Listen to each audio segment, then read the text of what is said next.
Assalamualaikum warahmatullahi wabarakatuh. Alhamdulillahilladzi wa kafa wassalatu wassalamu ala ibadihi alladzi nastafa wa ala alihi wa ashabihi ala ahli sidqi wal wafa wa ba'du. Sahabat Quran, para pemirsa yang dirahmati oleh Allah Subhanahu wa taala, kita bersyukur kepada Allah pada kesempatan ini kita bisa bersama-sama insyaallah akan bincang-bincang tentang seputar Al-Quran bersama guru kita Kiai Haji Dr. Asin Sakhu Muhammad. Kita sapa terlebih dahulu. Assalamualaikum Pak Kiai. Waalaikumsalam warahmatullahi wabarakatuh. Sehat Pak Kiai ya? Alhamdulillah baik. Alhamdulillah. Pak Kiai, ini ketika Rasulullah Shallallahu Alaihi Wasallam bersabda, Innallaha yarfa'u bihadzal kitabi aqwaman wa yad'u bihi akharin, bahwa Allah akan senantiasa meninggikan, mengangkat derajat seorang kaum karena Al-Quran, dan Allah akan merendahkan, menghinakan sehina-hinanya kaum yang lain juga karena sebab Al-Quran. Ini bagaimana ini Pak Kiai? Mustinya agar kita itu, manusia itu terangkat derajatnya itu, step by stepnya apa yang harus dilakukan terhadap Al-Quran? Baik, Dr. Nuri yang saya muliakan, hadis ini adalah diriwayatkan dari sahabat Umar bin Khattab pada waktu menanyakan siapa yang menjadi wakil dari gubernur yang ada di Mekah. Kemudian dijawab, dia adalah Ibnu Abza. Sahabat Umar bertanya, siapa Ibnu Abza? Itu adalah merupakan maula, artinya orang yang masih keturunan dari budak ataupun orang yang bergabung dengan, artinya dari kelas, biasanya di kelas bawah. Kenapa demikian? Karena dia orang ahli Quran. Dan dia ahli faraid juga. Sehingga dengan demikian dalam pandangan kami di Mekah, dia adalah orang yang pantas untuk menduduki wakil daripada jabatan gubernur yang ada di Mekah itu. Kalau kita lihat bahwa manusia itu mempunyai karakter, dua karakter. Karakter baik dan karakter yang buruk. Karakter malaikat, karakter syaitan. Manusia adalah makhluk yang mukhtar, artinya mempunyai memilih, ya, bisa memilih mana itu yang baik, mana itu yang buruk. Nah, Allah Subhanahu wa taala ingin agar supaya manusia itu adalah manusia surgawi, sebagaimana dahulu Nabi Adam itu ditempatkan di surga. Ya. Manusia surgawi adalah manusia yang penuh dengan nilai-nilai Rabbani, nilai-nilai Rabbani. Manusia di samping mempunyai jasad, ada rohani juga. Nah, rohani inilah yang akhirnya bisa menentukan tentang kebaikan dan keburukan seseorang. Manakala orang itu berinteraksi dengan Al-Quran Al-Karim, maka dia sedang berinteraksi dengan nilai-nilai samawi. Karena yang yang ditawarkan oleh Al-Quran Al-Karim kepada umat manusia itu adalah nilai-nilai kebaikan, nilai-nilai kebenaran, nilai-nilai kejujuran, nilai-nilai amanah, ya, selalu berbuat baik kepada orang lain.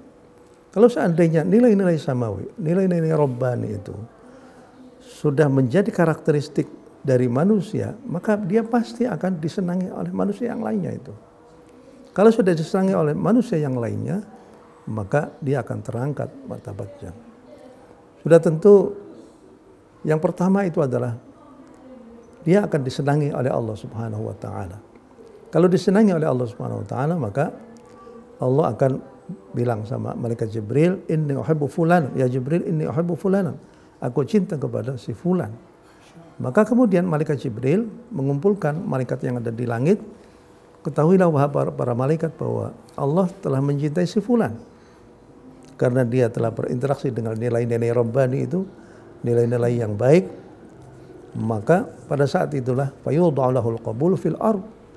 Maka kalau seandainya Allah mencintai seseorang, malaikat Jibril mencintai seseorang, malaikat penghuni langit itu juga mencintai seseorang, maka otomatis orang yang ada di bumi itu juga mereka mempunyai respect, ya, senang kepada orang tersebut karena dia tahalla, menghiasi dirinya dengan sesuatu nilai-nilai yang dicintai oleh orang yang lain. Nah, itu nilai-nilai seperti itu adanya di dalam Al-Quran Al-Karim. Al-Quran, oleh karena itu Al-Quran mengajak kepada kita sekalian untuk berbuat baik, untuk jujur. Ya ayyuhalladzina amanu taqullaha wa kunu ma'as shadiqin. Jadilah kamu menjadi orang-orang yang jujur, ya. Jadilah orang-orang yang pemegang amanat. Jadilah orang-orang yang selalu berbuat baik kepada orang lain. Wa ta'awanu 'alal birri wat taqwa wa la ta'awanu 'alal itsmi wal 'udwan. Bertawunlah kamu sekalian, tolong menolong dalam kebaikan, dan janganlah kamu itu tolong menolong dalam keburukan. Karena dengan kebaikan orang akhirnya disenangi oleh orang, ya. Dalam satu pepatah Arab, ahsin ilan nas tastabid qulubahum fa talab istabad al insan ihsan. Ahsin ilan nas, berbuat baiklah kamu kepada masyarakat. Tastabid qulubahum, kamu akan bisa mengambil hati mereka itu. Fa talab istabad al insan ihsan. Dan banyak sekali orang itu akhirnya menjadi budak seseorang hanya karena orang tersebut banyak sekali berbuat baik kepada orang lain. Jadi dengan demikian nilai-nilai yang ada di dalam Al-Quran itu adalah merupakan nilai-nilai yang mulia. Sebaliknya mereka-mereka yang mencampakkan nilai-nilai Al-Quran, mereka sendirilah yang akhirnya terjerumus, mereka tersungkur dengan sendirinya. Karena manusia akhirnya tidak senang terhadap orang yang selalu berbohong, orang yang menipu orang lain, orang yang nakal, orang yang dan lain sebagainya. Ya, itu menjadi bukti bahwa tentang kebenaran ujaran Nabi atau firman Nabi ataupun sabda Nabi Muhammad SAW. Innallaha yarfa'u bihadzal kitab aqwaman wa yadh'u bihi akharin. Ya, demikian. Subhanallah. Luar biasa Pak Kiai. Ini ketika nilai-nilai dari Yang Maha Rahman, yaitu Al-Quranul Karim mewarnai kehidupan kita, disitulah kemudian Allah akan menyayangi hambanya, dan hamba yang lain pun juga secara fitrahnya juga akan menyayangi pula. Ini kemudian begini Pak Kiai, langkah-langkah apa agar nilai-nilai Al-Quran ini tertanam pada kehidupan diri kita, kehidupan keluarga kita, lingkungan masyarakat kita? Langkah apa yang harus kita lakukan? Ya, baik. Jadi ini adalah merupakan satu langkah untuk bisa menjadikan nilai-nilai yang baik itu menjadi karakteristik, ya. Ada satu hadis yang memberikan isyarat tentang bagaimana caranya kita menciptakan karakteristik kepada anak-anak itu. Nabi pernah bersabda, "Alaikum bisidqi fa inna sidqa yahdi ilal birr wa innal birra yahdi ilal jannah wa ma zala ar-rajulu yasduqu wa yataharra sidqa hatta yuktaba 'indallahi siddiqa." Tetaplah kamu itu dalam kejujuran, kebenaran itu. Karena kejujuran dan kebenaran itu akan membawa orang kepada kebaikan. Orang kalau sudah jujur, baik, disenangi oleh siapapun. Mau melamar pekerjaan ini, dia jujur, senang juga. Menjadi apapun, banyak orang senang. Wa ma zala ar-rajulu yataharra sidqa fa yuktabu 'indallahi siddiqa. Wa ma zala ar-rajulu yasduqu wa yataharra sidqa. Orang itu terus-menerus berusaha terus dalam kejujuran, sehingga akhirnya dia mempunyai karakter siddiqa. Ya, dengan demikian maka kewajiban orang tua itu bagaimana bisa menciptakan satu karakter kepada anak. Karakter itu adalah dimulai dari pembiasaan. Pembiasaan kepada anak-anak. Pembiasaan untuk berbuat jujur. Misalnya ngasih kepada anak itu uang misalnya 5.000, beli apa? Beli es, kembalinya sekian berapa? Jujur terus. Kalau seandainya di dalam satu keluarga itu seorang ayah ataupun seorang ibu, ya kepala keluarga ingin menciptakan anak yang jujur, maka dimulailah dari pada waktu anak itu masih kecil. Orang tuanya juga harus jujur juga. Ya, teman-temannya apa namanya itu, anak-anak adik-adiknya itu harus diajari untuk kejujuran. Kalau seandainya di dalam madrasah yang masih miniatur madrasah di dalam masyarakat itu adalah keluarga, orang tua sudah menanamkan kejujuran kepada anak-anak, maka dia akan tumbuh besar dalam sifat kejujuran itu. Ini satu saja ya. Belum lagi kalau seandainya seorang itu bagaimana bisa menciptakan anak itu akhirnya berbuat baik kepada orang lain, kepada fakir miskin. Biasakanlah dia itu kalau seandainya ada fakir miskin, biasakanlah dia ngasih uang sama ini. Ya. Ataupun kepada anak yatim, biasakanlah dia mengasihi kepada yang. Ini kembali kepada orang tuanya. Cuma saja masalahnya sekarang ini adalah bagaimana orang tua itu bisa mengorbankan waktu, ya, mengorbankan waktu untuk mencurahkan dirinya, mengarahkan anaknya itu untuk bisa mempunyai karakteristik yang baik-baik tersebut itu ya.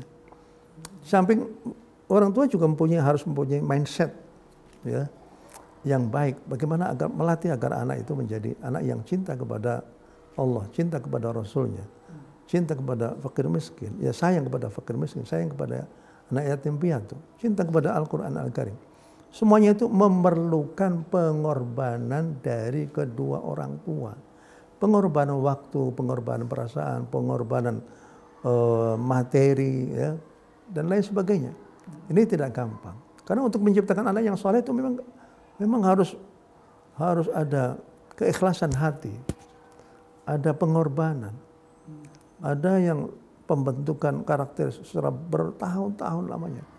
Jadi kalau seandainya kita bisa mempunyai anak yang seperti itu, memang kita harus betul-betul mengerahkan tenaga, ya, lahir batin, dan itu sebenarnya itu adalah merupakan investasi. Bagaimana yang sering Dr. Nuri selalu katakan, investasi yang terbaik dalam kehidupan dunia itu adalah manakala orang itu bisa menciptakan generasi yang soleh. Dan itu adalah merupakan salah satu tugas wewenang kita itu. Agar supaya anak-anak itu menjadi anak yang soleh. Selamat dari api neraka. Ya walladzina qu anfusakum wa ahlikum nar. Para nabi-nabi yang terdahulu itu yang mendambakan tentang kesolehan. Nabi Ibrahim sendiri mengatakan Rabbi habli minas shalihin. Ya. Begitu juga Nabi Yusuf pada akhir hayatnya doanya tawaffani musliman wa alhaqni bis shalihin. Ya Allah, matikanlah aku dalam keadaan muslim wa alhaqni bis shalihin, dan susulkanlah diriku bersama dengan orang-orang yang shalihin. As-shalihin juga menempati salah satu dari 4 ranking dari hamba-hamba Allah yang bagus. Wa may yuti'illahu ar-rasul fa ulaika ma'al ladzina an'ama Allahu 'alaihim minan nabiyyin was-siddiqin wasyuhada' was-shalihin. Ya. Ada 4 strata yang tertinggi pada manusia itu. Sementara ada minan nabiyyin, para nabi-nabi, was-siddiqin, orang yang selalu jujur, wasyuhada', dan orang yang mati syahid, was-shalihin, yang keempat itu adalah orang-orang yang saleh. Jadi dengan demikian, kalau kita ingin menciptakan anak-anak yang saleh, maka sudah tentu kita harus berkorban waktu dan lain sebagainya. Ya.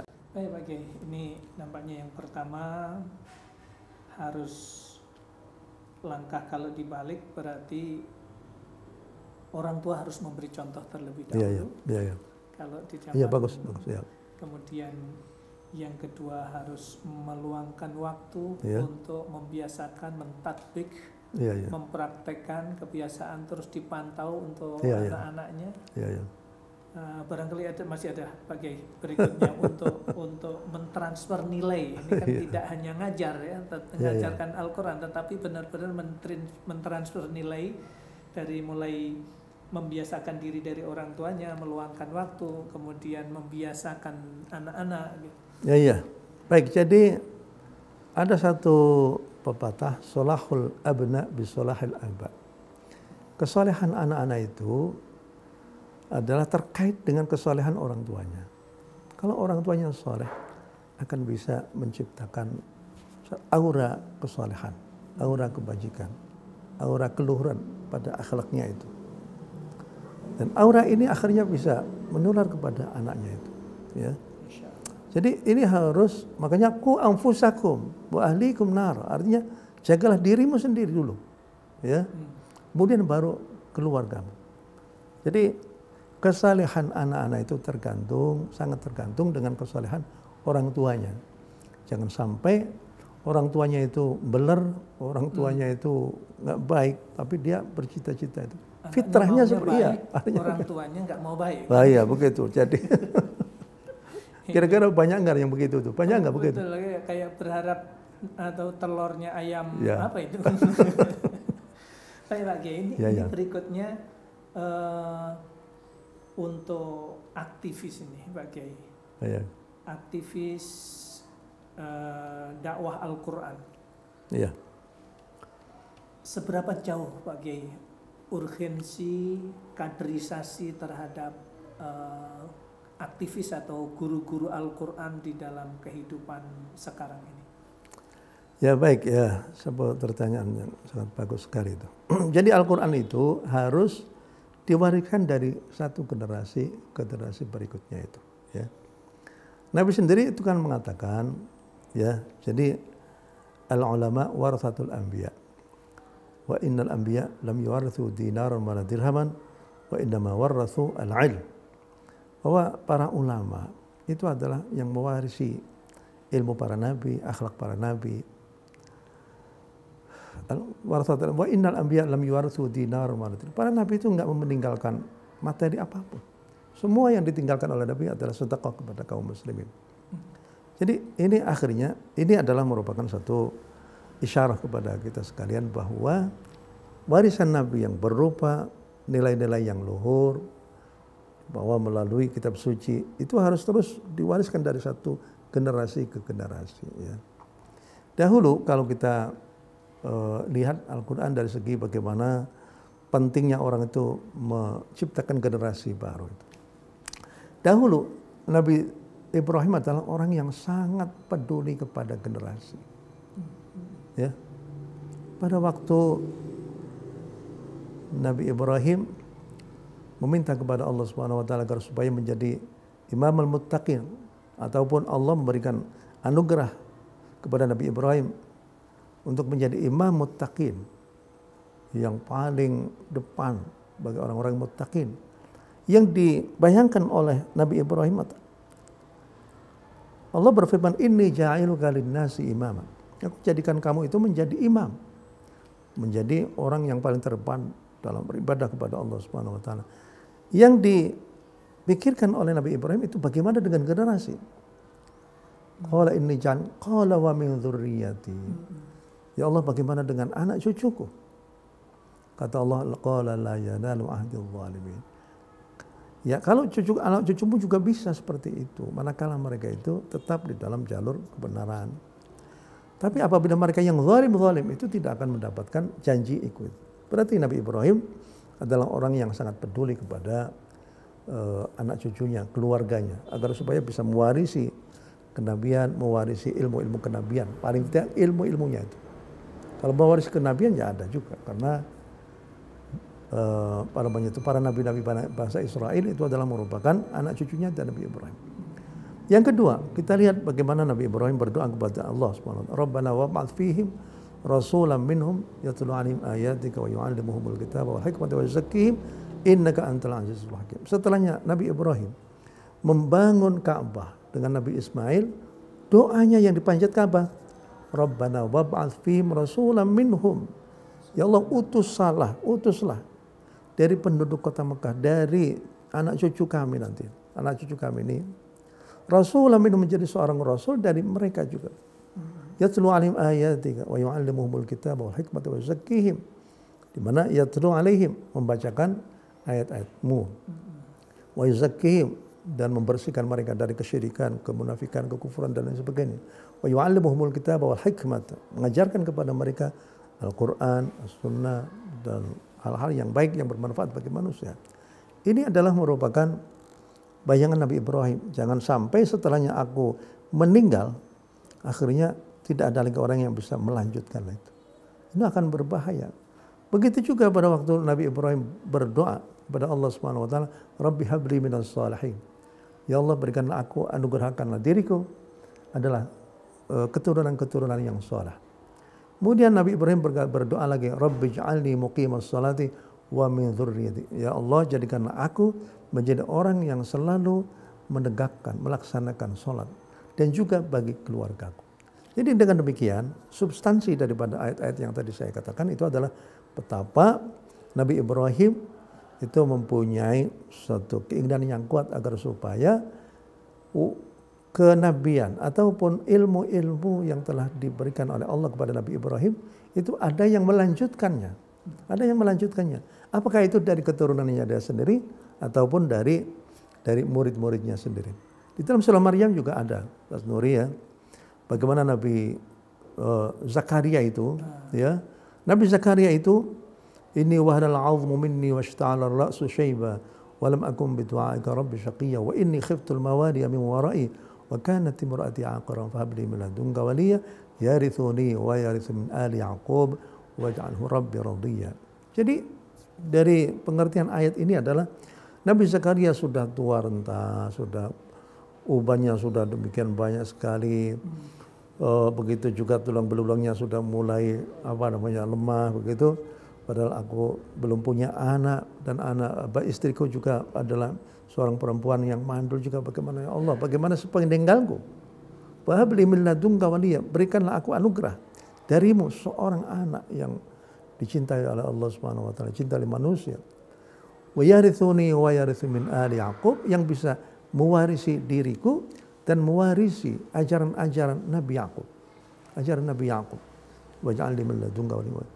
Wa yarithu min ali Yaqub waj'alhu rabbi radiyya. Ya Allah, jadikanlah dia keturunanku menjadi yang diridhai oleh Allah Subhanahu wa taala. Inilah yang harus difikirkan oleh seorang guru, seorang ulama, seorang kiai, seorang ustadz. Itu adalah jangan sampai sepeninggal kita itu tidak ada orang yang bisa melanjutkan visi dan misi ini. Seperti Dr. Nuri. Ini sudah kesana kemari dari Sabang sampai Merauke. Itu menanam berbagai macam kebaikan di mana setiap tempat yang Dr. kunjungi. Ini jangan sampai nanti, mudah-mudahan Dr. Nuri dapat umur panjang ya, insyaallah. Tapi nggak sampai 1000 tahun. Insyaallah. Tapi berkah bagi ya berkah. Yang penting berkah. Jangan sampai nanti sepeninggal Ustaz Nuri itu akhirnya siapa yang melanjutkan. Nah inilah pentingnya kita membuat regenerasi. Sehingga dengan demikian apa yang dirintis oleh Ustaz Nuri akhirnya bisa dilanjutkan dalam berbagai macam visi. Mungkin lebih luas lagi ya. Ini adalah warisan-warisan teknologi, warisan metodologi, warisan macam-macam itu justru mahal sekali itu dibandingkan daripada harus meninggalkan harta benda ya. Ya, baik. Jadi ada beberapa poin ya Pak Kiai. Ya. Jadi kalau kita melihat bahwa begitu ahamiyahnya urgensi kaderisasi, ya, bahwa itu adalah sesuatu yang sangat strategis. Yang pertama, apa yang Pak Kiai sampaikan tadi menunjukkan bahwa para nabi, para pendahulu kita itu ya.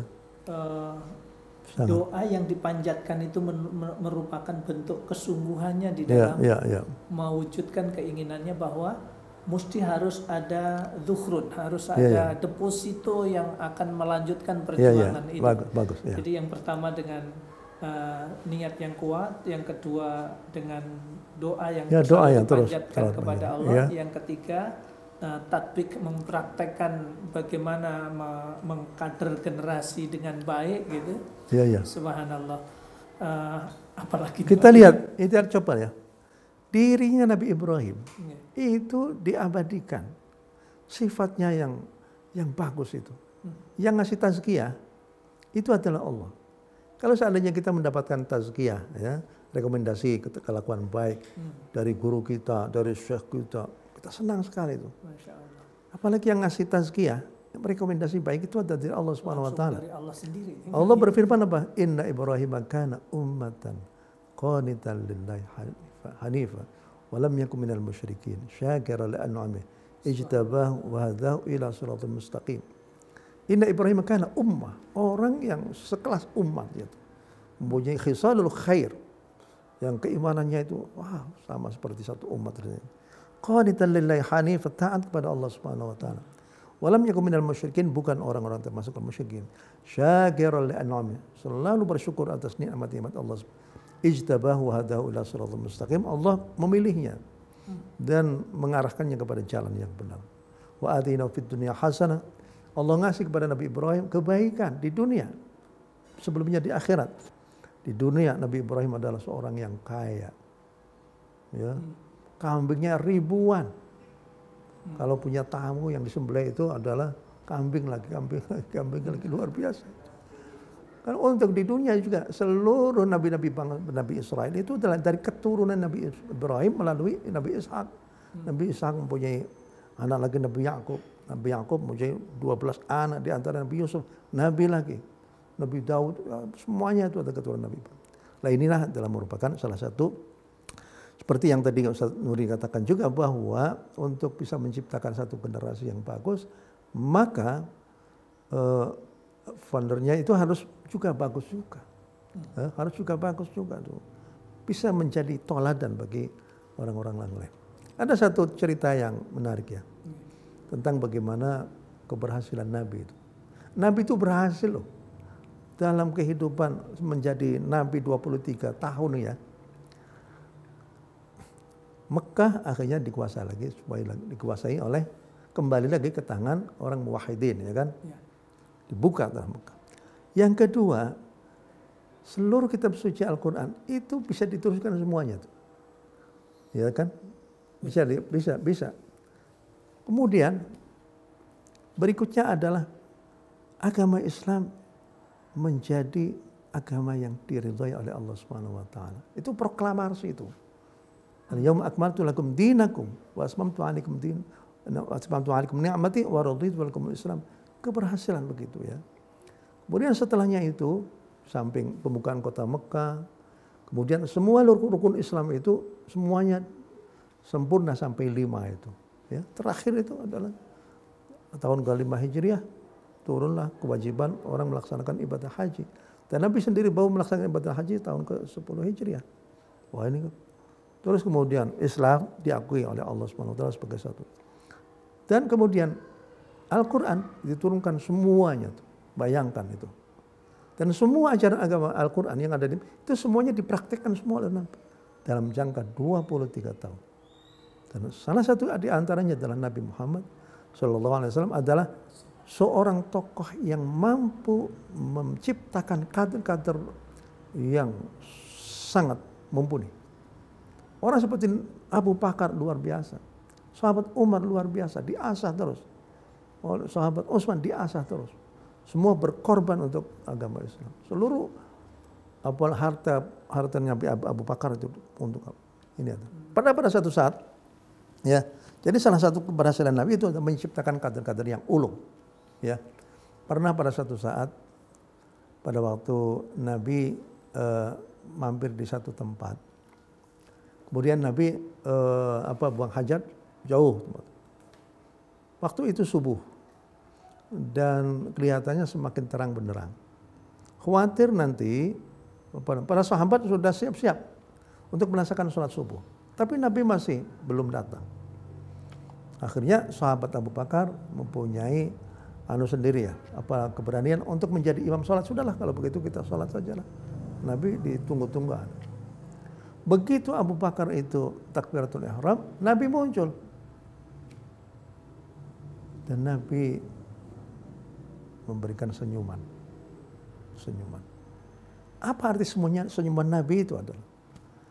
Senyuman Nabi adalah diartikan bahwa sekarang aku sudah mempunyai satu kader yang bisa memimpin rakyatnya itu.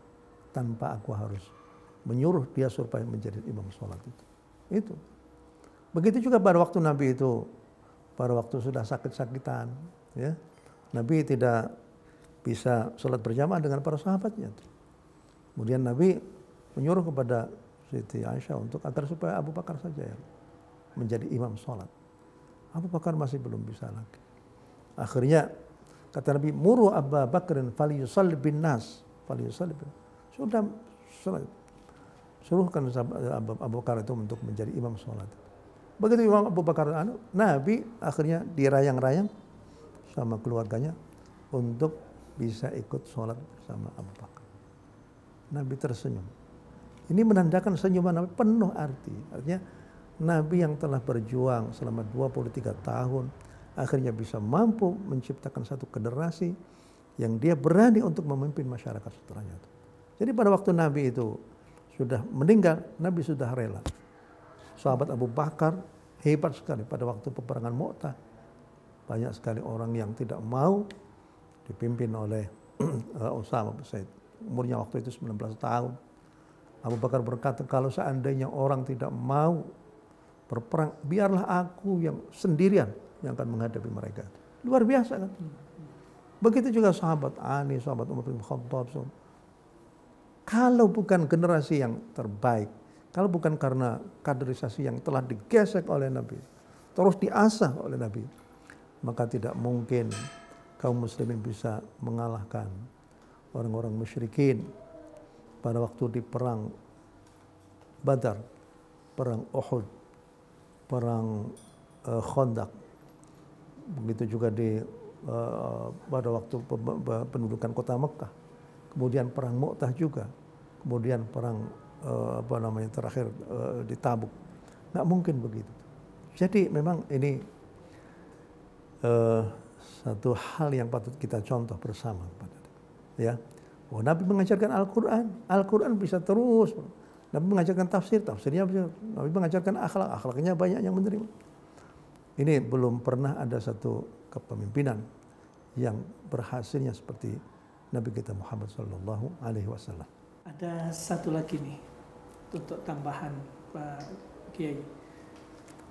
Apa pesan-pesan Pak Kiai untuk para aktivis di zaman sekarang? Poin-poin pesan barangkali biar kami-kami yang muda-muda lebih semangat lagi untuk melakukan Quranisasi dari kota hingga pelosok negeri bahkan dimanapun berada. Ya, jadi Al-Quran harus terus kita kawal, ya, dan kita harus mempunyai kepedulian atas itu. Manakala kita ingin agar supaya cahaya yang telah diturunkan oleh Allah itu bisa terus menyinari masyarakat dan manusia dimanapun mereka, maka kita harus mempunyai satu komitmen yang kuat sekali agar supaya kita bisa terus melangsungkan pendidikan Al-Quran kepada. Maka kita perlu menciptakan grup-grup yang elit, yang betul-betul ikhlas, betul-betul ingin berjuang, ya, dalam rangka untuk. Karena dengan kelompok yang elit inilah, Nabi itu kan punya kelompok yang elit, ya. Jadi likul Nabi Hawariyun. Setiap Nabi itu ada kelompok yang elitnya. Zubair bin Awam termasuk di antara mereka itu. Yang mereka yang selalu ikut bersama Nabi dalam suka maupun dukanya itu. Jadi ini perlu ada pendidikan semacam itu agar supaya mereka itu peninggal kita bisa mereka masih terus. Ya. Bagaimana caranya itu? Ya kita bekerja sama untuk menciptakan satu metode-metode dakwah, bisa menciptakan kegiatan-kegiatan sehingga dari kegiatan itu akhirnya muncul tunas-tunas baru, bukan dari segi kecerdasan intelektualnya saja, dari kecerdasan spiritualnya juga, kecerdasan emosionalnya juga, sehingga akhirnya apa yang terlahir dari misalnya Istana Al-Quran, apa yang keluar dari pendidikan, lembaga pendidikan yang Ustaz Nuri itu terus kawal, itu akhirnya menciptakan itu generasi yang seperti itu. Ya, jadi perlu ada metodologi. Pertama ikhlasan, semangat untuk berkorban, kemudian dia menciptakan kelompok-kelompok elit, mereka yang mau dibawa untuk bersama-sama berjuang pada ini. Kemudian ya selalu komitmen bersama, ya, komitmen bersama untuk bisa melaksanakan etika-etika Qur'ani, ya. Kemudian juga bisa mengembangkan pada yang lebih luas lagi, ya. Jadi ada hal-hal yang bersifat tetap, ada yang bersifat yang tidak tetap. Yang bersifat tetap itu adalah keikhlasan, ya, kebenaran, kemudian ridho, syukur dan lain sebagainya, ya. Itu hal-hal yang tetap. Tapi ada hal-hal yang bisa dikembangkan, seperti ilmu pengetahuan teknologi itu. Mungkin pada 10 tahun yang akan datang, teknologi yang sekarang ini sudah dianggap menjadi sesuatu yang ketinggalan, ya enggak? Bisa jadi, atau mungkin 50 tahun yang akan datang. Hendaklah manusia itu bersama dengan lajunya pengetahuan teknologi, sehingga akhirnya generasi kita itu telah sanggup menerima estafeta nilai dan estafeta teknologi itu yang ditinggalkan oleh generasi sebelumnya itu. Tapi yang paling penting itu adalah estafeta nilai-nilai yang tadi itu, ya. Nilai keikhlasan, kejujuran, pengorbanan, itulah yang harus kita estafetakan kepada mereka itu. Akan halnya dengan estafeta teknologi itu bisa terus bersama dengan kemajuan teknologi. Dan apa yang dirintas oleh Dr. Nuri ini merupakan hal yang saya sendiri ada hal yang suatu yang istimewa lah bagi saya, karena dengan adanya teknologi yang semacam ini, maka kegiatan ke-Qur'an yang kelihatannya itu sederhana tapi mengandung banyak makna sekali itu. Betapa banyak orang yang ingin mempunyai guru-guru yang bagus-bagus, tapi untuk mendatangkan guru yang bagus itu memerlukan biaya yang banyak sekali. Tapi dengan adanya begini, orang-orang yang ada di pedalaman mampu untuk bisa menyerap bacaan Ustaz Nuri, sehingga mereka bisa menirukan bacaan yang bagus itu. Ini kan luar biasa itu. Jadi dengan demikian saya pesankan kepada generasi selanjutnya itu adalah mari kita ikhlas, kemudian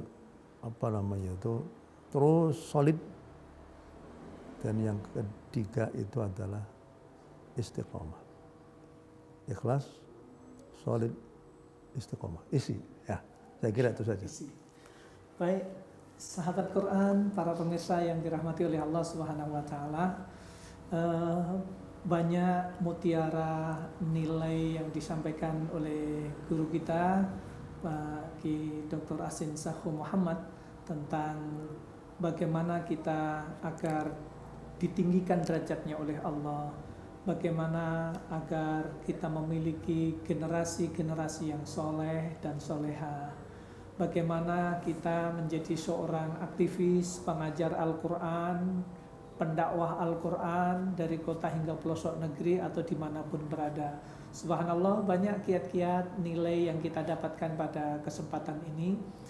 Yang pasti kita semuanya harus lakukan ikhlas karena Allah Subhanahu wa taala, dan kemudian kita berusaha solid untuk membangun kebersamaan satu dengan yang lain, amal jama'i, saling ta'awun satu dengan yang lain.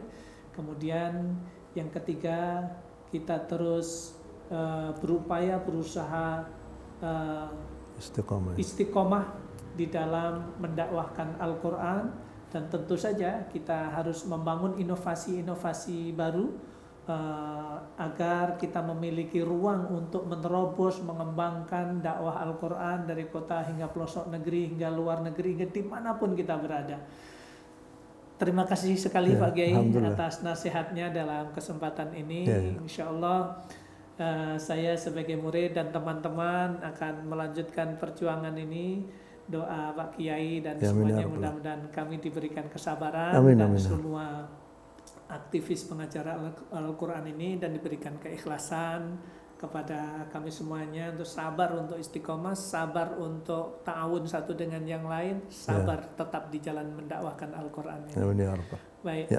Demikian para sahabat Quran yang dimuliakan oleh Allah Subhanahu wa taala, atas kebersamaannya di dalam kajian ini saya ucapkan jazakumullah khairan. Semoga Allah membalasi kebaikan kita semuanya dan mengampunkan kekurangan dan kesalahan kita selama ini. Subhanakallahumma bihamdika asyhadu an la ilaha illa anta astaghfiruka wa atubu ilaik. Assalamualaikum warahmatullahi wabarakatuh.